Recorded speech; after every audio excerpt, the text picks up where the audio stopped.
Сегодня придется поговорить о чем-то таком гадком, омерзительном и ужасном, что это даже хуже, чем сам коррумпированный путинский режим. Речь пойдет о пропагандистах, телевизионной журналистской обслуге этого режима, о тех самых лживых халуях, на вранье которых эта власть и держится в гораздо большей степени, чем на полиции или Росгвардии.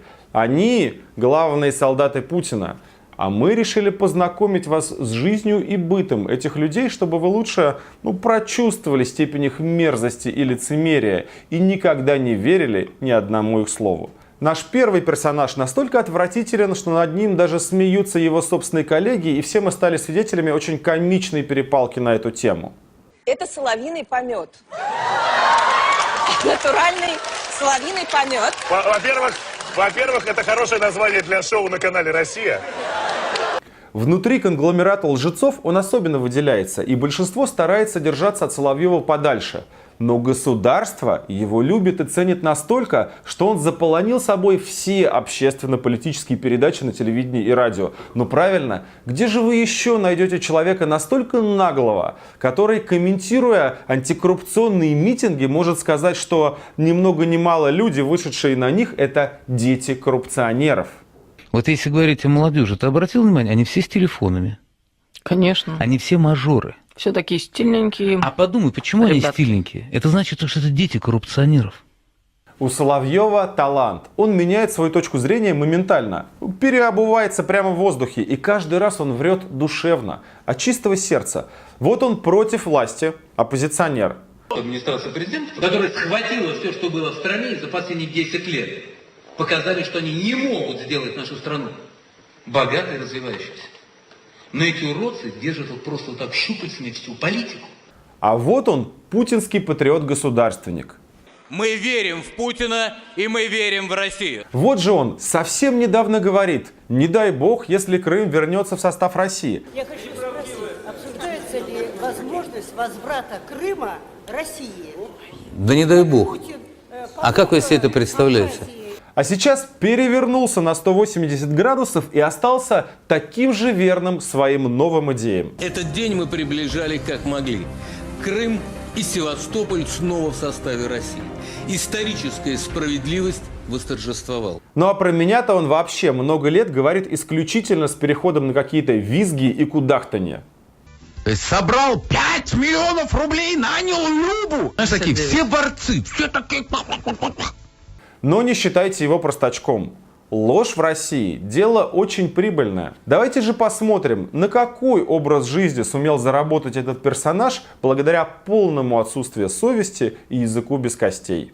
История чудесного обогащения Соловьева началась раньше, чем вы думаете. Он же не только Путина облизывал, а любого, кто мог оказать материальную поддержку бедному журналисту. И в 2004 году он, например, очень любил мэра Москвы Юрия Лужкова.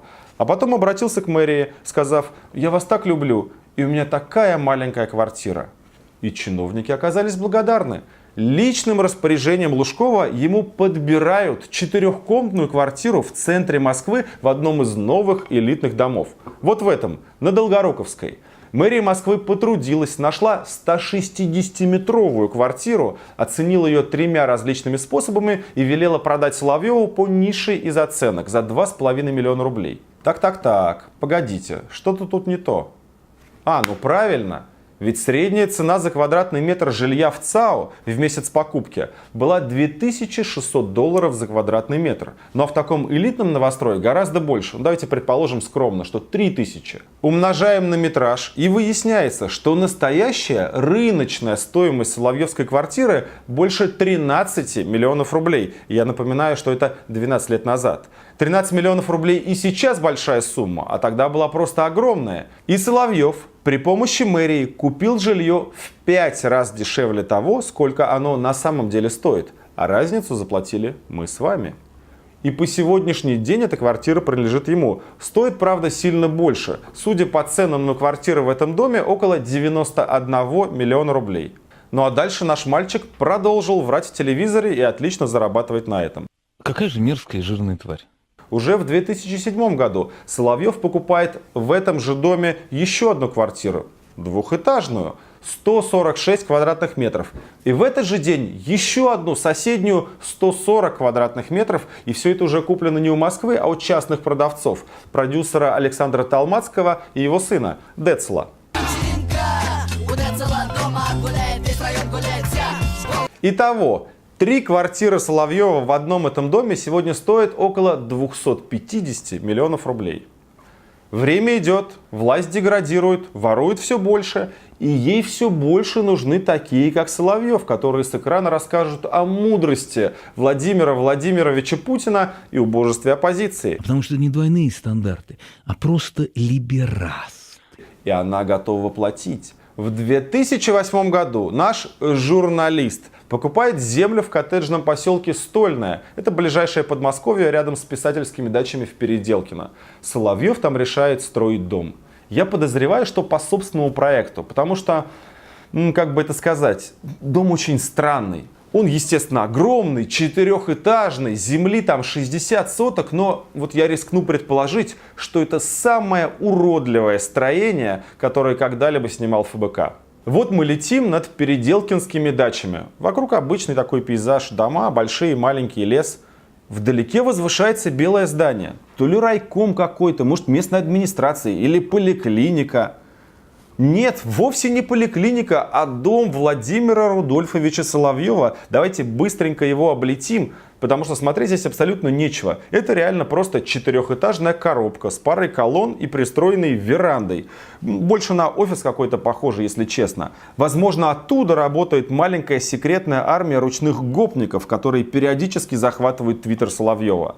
Но на дачу, конечно, это мало похоже. Тем не менее, площадь этого дома 1000 квадратных метров. Рядом еще гараж и дом охраны 350 квадратных метров. В этом поселке на продажу выставлены дома и участки аналогичного метража, и стоят они порядка 400 миллионов рублей. Ну ладно, огромный дом в Подмосковье – это общий атрибут путинских жуликов.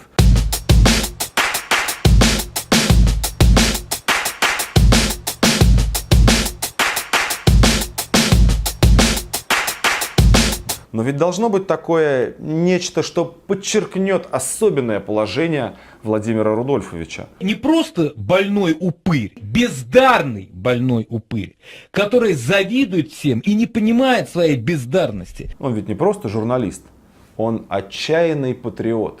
И этим объясняется, почему Путин так и любит давать ему интервью. У них общее, очень похожее чувство патриотизма. Чем больше они заливаются о том, что Россия в опасности, чем больше рассказывают о падении Европы и кольце врагов... Вот если меня спросят через 100 лет, а что Европа, я скажу четко, ясно, прямо. Как всегда, обсуждают новые антироссийские санкции. Тем больше денег они выводят из России матушки и тихонько инвестируют их в элитную зарубежную недвижимость и складывают на банковские счета.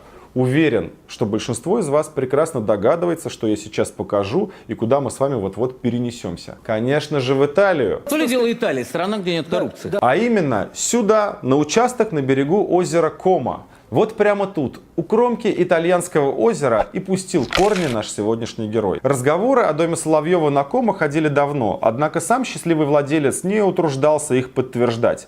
При любом вопросе он сразу начинал оскорблять всех спрашивающих и блокировать их. Но ничего страшного, сейчас мы вам все расскажем, докажем с документами и, главное, покажем. Берем выписку из итальянского реестра недвижимости и перфетто. Сеньор Владимир Рудольфович Соловьев. Дата рождения совпадает. Летим со стороны озера и сразу видим большой 3-этажный дом с мансардой. Перед ним небольшой причал, собственный бассейн, аккуратные сады и еще несколько нежилых построек рядом. Это и есть итальянский дом сеньора Соловьева. Обычному прохожему с улицы это все не разглядеть. Вилла находится на несколько уровней ниже, так что до сегодняшнего момента вся эта красота была скрыта от посторонних глаз. Разворачиваемся и летим вокруг дома. Его площадь более 900 квадратных метров. Его, слава богу, построили до Соловьева, поэтому выглядит он вполне симпатично. На черепичной крыше спутниковой тарелки. Уверен, с их помощью Владимир Рудольфович смотрит себя по России-24. С 2016 года имущество оформлено на Соловьева лично, но на самом деле вилла на Кома принадлежит ему достаточно давно. Просто раньше она была оформлена на американскую фирму Владимира Рудольфовича. Ну правильно, какой же российский патриот без юрлица в США? Стоит такая вилла порядка 8-10 миллионов евро. Ну и виды вокруг оцените, они просто бесценны. Если есть сомнения в нашей съемке, то зайдите в инстаграм Соловьева. Там без труда можно найти много снимков и видео, сделанных на этой вилле. Он там регулярно бывает, проводит отпуска, они так необходимы ему после тяжелых трудовых будней. Когда ты бросаешь в топку собственных политических амбиций невинные души, и на самом деле возникает вопрос, а что вы хотите? Борьбы с коррупцией? Или вы просто пытаетесь уничтожить страну? В общем, даже и без денег в конвертах, и без офшорных счетов, просто невооруженным глазом обнаруживается имущество нашего лгунишки больше, чем на 1 миллиард рублей. Видите? А что я говорил в начале ролика? Вранье и лизоблюдство в современной России прекрасно монетизируется. Сказал мерзость здесь, наврал тут. И на, получай квартиру. Рассказал про гнилой Запад и заговор против России. И на дачу заработал. Снял убогий подобострастный фильм о путинском гении. И накапает себе потихонечку на виллу на озере Кома. Такая вот нехитрая схема. Но Владимир Рудольфович Соловьев не был бы самим собой, если бы сложил, так сказать, все яйца в одну корзину. Самозабвенная любовь к Путину — это, конечно, хорошо. Но мало ли как жизнь повернется. Ведь поворачивался уже. Даже Господь Бог дает свободу выбора. Ты можешь выбирать и можешь не выбирать. И не президенту Путину этого лишать. И на этот случай, ну знаете, мало ли что, Соловьев пошел, да и оформил себе итальянскую прописку. Это что-то типа регистрации резидента Италии.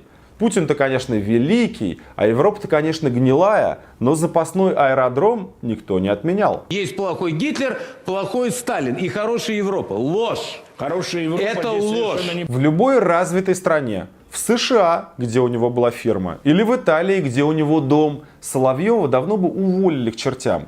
За профнепригодность, за хамство, за оскорбление, за вранье.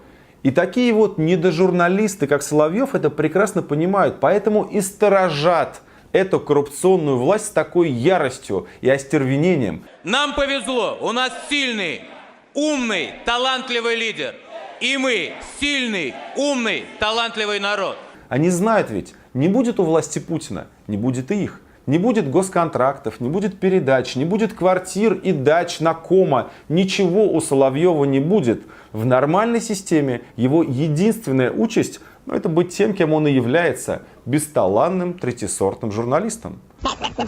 Он не хочет этого панически, и поэтому вместе с Путиным будет делать все, чтобы в нормальной стране мы никогда не жили и об этом даже не мечтали. А если вы только заикнетесь об этом, то вы кто для него? Толпа гопников, мажористых придурков, дети коррупционеров. То есть вечные 2% дерьма. Продажная шкура заявит, что вы дети коррупционеров, а сам побежит оформлять резидентство в Европе. Нам важно, чтобы люди перестали верить лжецам, узнали об их истинном лице, узнали о тех деньгах, которые они получают за свою ложь. Поэтому очень важно, чтобы вы помогли распространить этот ролик. Поставьте лайк под ним, повесьте его в соцсети, а самое главное, покажите его всем своим друзьям и родственникам, которые до сих пор все еще смотрят телевизор. Поставьте подпись в поддержку моей кандидатуры на выборах. Я стану президентом, и такие, как Соловьев, обещаю вам, получат по заслугам. Подписывайтесь на наш канал, здесь говорят правду.